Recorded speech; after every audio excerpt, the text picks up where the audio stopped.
کو مشرف کیا ہے۔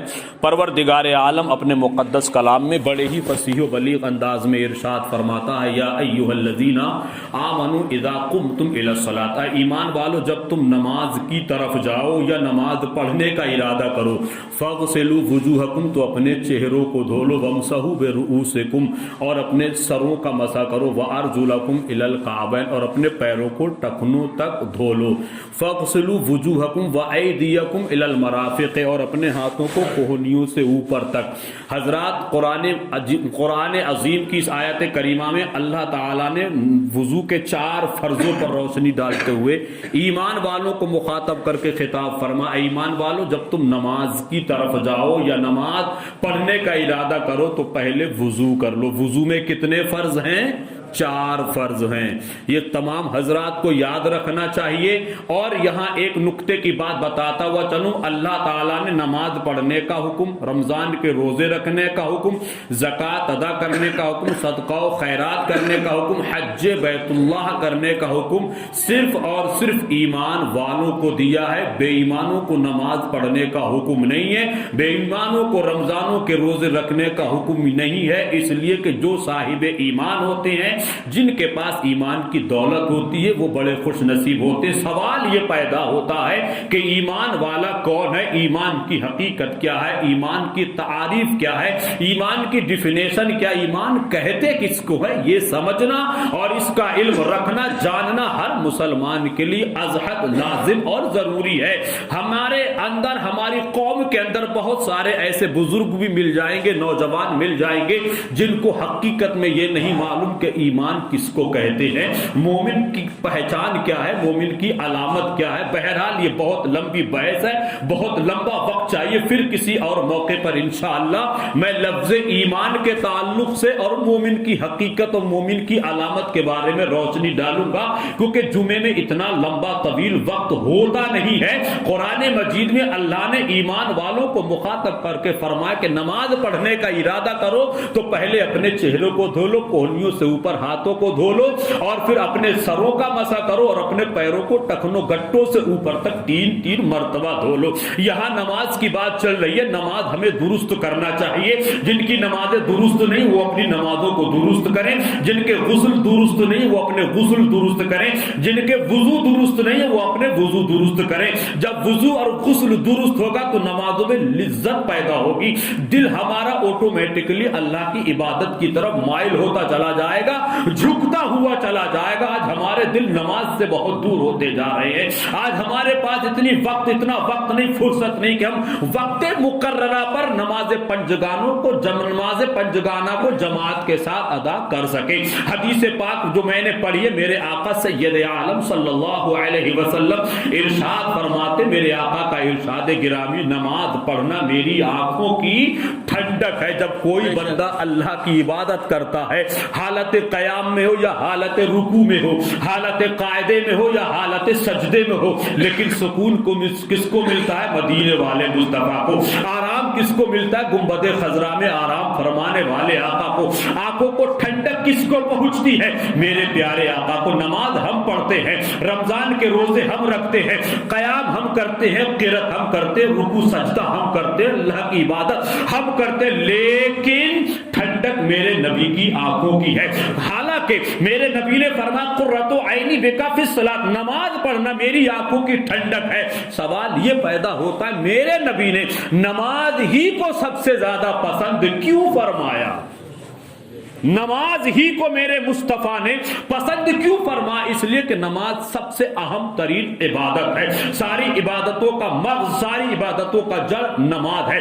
اگر آپ کے پاس نماز نہیں تو پھر آپ روزہ رکھیے گا، اس کی رب کو کوئی پرواہ نہیں۔ اگر آپ چاہتے ہو کہ ہمارا روزہ رب کی بارگاہ میں قبولیت کے درجے پر فائز ہو جائے تو نماز کا پابند بننا پڑے گا۔ اگر آپ چاہتے ہو کہ ہمارا عمرہ قبول ہو جائے تو نمازی بننا پڑے گا۔ اگر آپ چاہتے ہو کہ ہماری زکوٰۃ قبول ہو جائے نماز پڑھنا پڑے گی۔ اگر آپ چاہتے ہو کہ ہمارا حج قبول ہو جائے تو پہلے نمازی بننا پڑے گا، کیونکہ بغیر نماز کے کوئی فرض عبادت بھی قبول نہیں ہے۔ نفلی عبادتوں نمازوں کا سوال بعد میں کیجئے گا، پہلے نمازوں کو ان کے مقررہ وقتوں پر ادا کیجئے گا۔ سوال یہ پیدا میرے نبی نے صرف نماز ہی کو پسند کیوں فرمایا؟ میرے نبی چاہتے تو اس طرح سے بھی ارشاد فرما سکتے تھے قرۃ عینی بکا فی الحج، حج کرنا میری آنکھوں کی ٹھنڈک ہے، مگر میرے نبی نے حج کے لیے نہیں فرمایا قرۃ عینی بکا فی الحج، حج کرنا میری آنکھوں کی ٹھنڈک ہے۔ نبی نے یہ نہیں فرمایا قرۃ عینی بکا فی الصوم،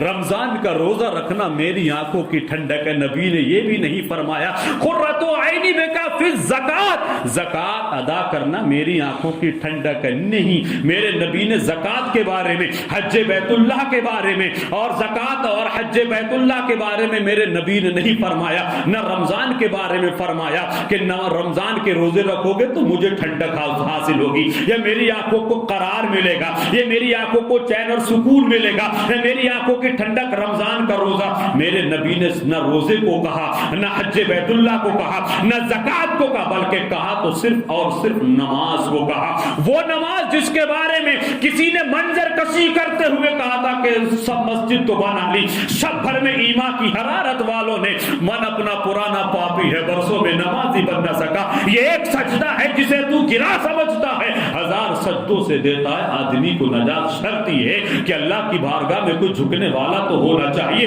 اس کی بارگاہ میں سر سجود ہونے والا تو چاہیے۔ آقا ارشاد فرماتے نماز میری آنکھوں کی ٹھنڈک ہے۔ اب میرے نبی نے صرف نماز ہی کو پسند کیوں فرمایا؟ اس لیے کہ حج زندگی میں صرف ایک مرتبہ کرنا فرض ہے، وہ بھی ہر مسلمان حج نہیں کر سکتا۔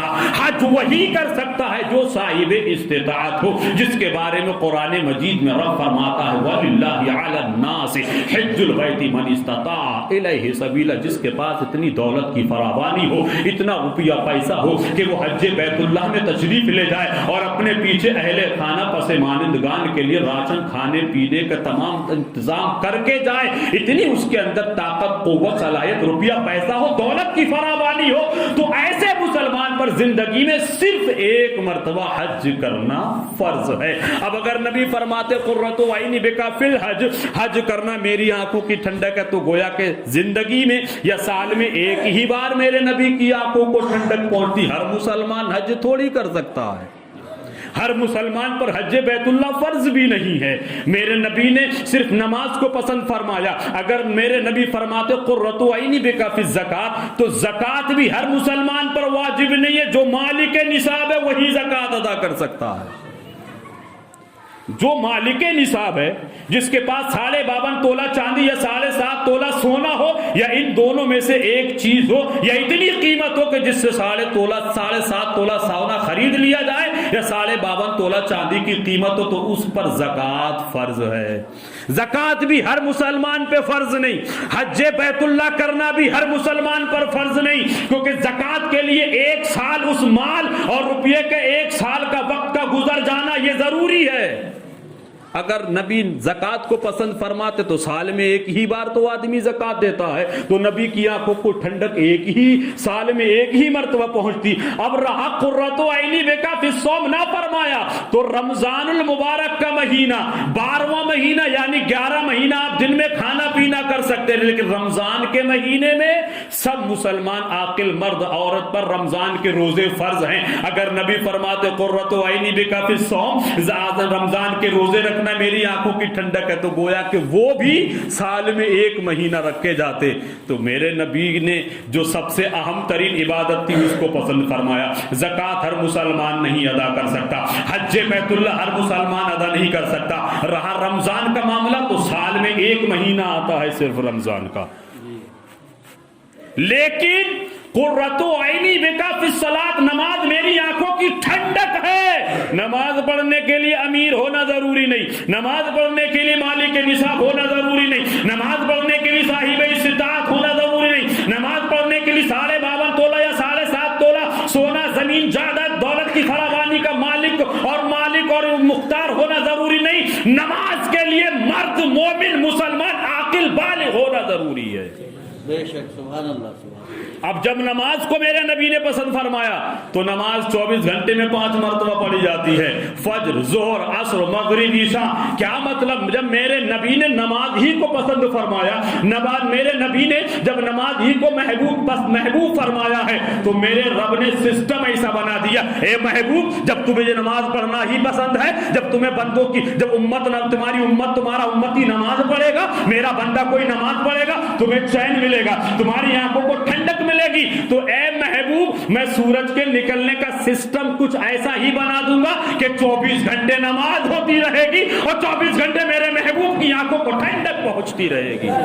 آپ یہاں نماز جمعہ ادا کر رہے ہیں، کسی دوسرے ملک میں جا کے دیکھیے تو وہاں فجر کا وقت ہو رہا ہوگا، کہیں عصر کا وقت ہو رہا ہوگا، کہیں عشاء کا وقت ہو رہا ہوگا، کہیں مغرب کا وقت ہو رہا ہوگا۔ سورج کے نکلنے کا سسٹم کچھ اس طرح سے میرے رب نے پیدا فرمایا ہے کہ کہیں ظہر ہوگی تو کہیں عصر ہو رہی ہوگی، کہیں مغرب ہو رہی ہوگی تو کہیں فجر ہو رہی ہوگی۔ اے محبوب گویا کہ 24 گھنٹے اللہ اکبر کی صدا بلند ہوتی رہے گی اور 24 گھنٹے میرے بندے تیرے امتی نماز پڑھتے رہیں گے، تیری آنکھوں کو ٹھنڈک پہنچتی رہے گی۔ اس لیے میرے نبی نے فرمایا قرۃ عینی بک فی الصلاۃ، نماز میری آنکھوں کی ٹھنڈک ہے۔ بھائی جان برا مت مانیے گا، نمازوں سے دور بت جائیے گا، نمازوں کی طرف آئیے گا، دنیا کی ساری پریشانیاں دور ہو جائیں گی۔ آخری بات سماعت کر لیجئے، دور فاروقی ہے، ایک بوڑھی ضعیفہ جس کی قوت بصارت جواب دے چکی ہے، اپنے گھر میں کھانا بنانے کے لیے جب وہ گھر سے دکان سے تیل خریدا اور تیل خریدنے کے بعد جب اپنے گھر کی جانب جانے لگی، ٹھوکر لگی، سارا تیل زمین پر گر گیا۔ یہ ان لوگوں کے لیے ایک حکایت بھی ہے، نصیحت آمیز بھی ہے، سبق بھی ہے، درس بھی ہے، عبرت بھی ہے جو نمازوں سے دور ہیں۔ ٹھوکر لگی، سارا تیل گر گیا۔ تیل گرنے کے بعد میری عقل یہ کہتی کہ دوبارہ پیسے لو، دکان سے خرید لو، مگر نہیں، وہ بوڑھی ضعیفہ اللہ نے اس کو ایمان کی دولت سے مالا مال فرمایا۔ دور فاروقی ہے، حضرت عمر فاروق اعظم رضی اللہ تبارک و تعالی عنہ کے دربار میں پہنچی اور پہنچنے کے بعد عرض کرتی ہے یا خلیفۃ المسلمین، یا امیر المومنین، دیکھیے میرے بڑھاپے کا حال تو دیکھیے، جسم کے سارے اعضاء جواب دے چکے ہیں، کھانا بنانے کے لیے دکان سے تیل خرید کے میں اپنے گھر کی جانب جا رہی تھی، ٹھوکر لگا، سارا تیل گر گیا، مجھے جو گرا ہوا تیل تھا مجھے وہی چاہیے۔ حضرت امیر المومنین عمر فاروق اعظم مسکراتے ہیں اور ارشاد فرماتے ہیں بڑی بھی یہ کیسی بچوں والی ضد کر رہی ہو، یہ کون سا آپ ضد کر رہی ہو، جو تیل زمین کھا کے وہ دوبارہ کیسے نکال سکتی ہے، لو میں پیسہ دے دیتا ہوں، اپنے کھانے کا انتظام کیجئے۔ آپ اپنے کھانا بنانے کے لیے تیل لے کے آ رہی تھی، آپ تیل وہ نہ مل سکے تو کم سے کم دوسرا تیل خرید لیجیے۔ نے کہا نہیں حضور مجھے وہی تیل چاہیے جو زمین کے اس ٹکڑے پر گرا ہے۔ زیادہ اصرار پہ اصرار بڑھتا رہا، بضد ہونے لگی، ضد پہ ضد کرنے لگی، اصرار پہ اصرار بڑھنے لگا۔ حضرت عمر فاروق اعظم اٹھے، جلال کے عالم میں ہیں، اس بوڑھی ضعیفہ کے ساتھ اسی جگہ تشریف لائے جس زمین کے ٹکڑے پر اس بوڑھی ضعیفہ کا تیل گرا تھا۔ آپ نے ایک روایت میں یہ آتا ہے کہ آپ نے ایک کاغذ کے ٹکڑے پہ لکھ کر کے وہاں رکھا تھا، اور ایک روایت میں یہ آتا ہے کہ آپ نے اپنی زبان فیض ترجمان سے زمین کے اس ٹکڑے کی طرف مخاطب ہو کر کے فرمایا تھا اے زمین کے ٹکڑے، اس بوڑھی ضعیفہ کا اگر تو نے تیل واپس نہ کیا تو یاد رکھنا تیرے اس ٹکڑے پر، تیرے اتنے حصے پر ایک بے نمازی کو دفنا دوں گا۔ کیا مطلب؟ زمین کے ٹکڑے نے جب یہ سنا تو بوڑھی ضعیفہ کا جو گرا ہوا تیل تھا سارا واپس آنے لگا، سارا باہر آنے لگا، گویا کہ زمین اپنے عمل سے یہ بتا رہی تھی یا خلیفۃ المسلمین یا امیر المومنین مجھے گرا ہوا تیل اپنی چھاتی سے نکال کر بوڑھی ضعیفہ کو دے کر کے اس کے گھر میں پکانا کھانا بنانے کا انتظام تو کر سکتی ہوں، گرا ہوا تیل تو مجھے دوبارہ لوٹانا منظور ہے، مگر خلیفۃ المسلمین کوئی میری چھاتی کے اندر تم اگر کسی بے نمازی کو دفناؤ تو یہ مجھے بالکل منظور نہیں۔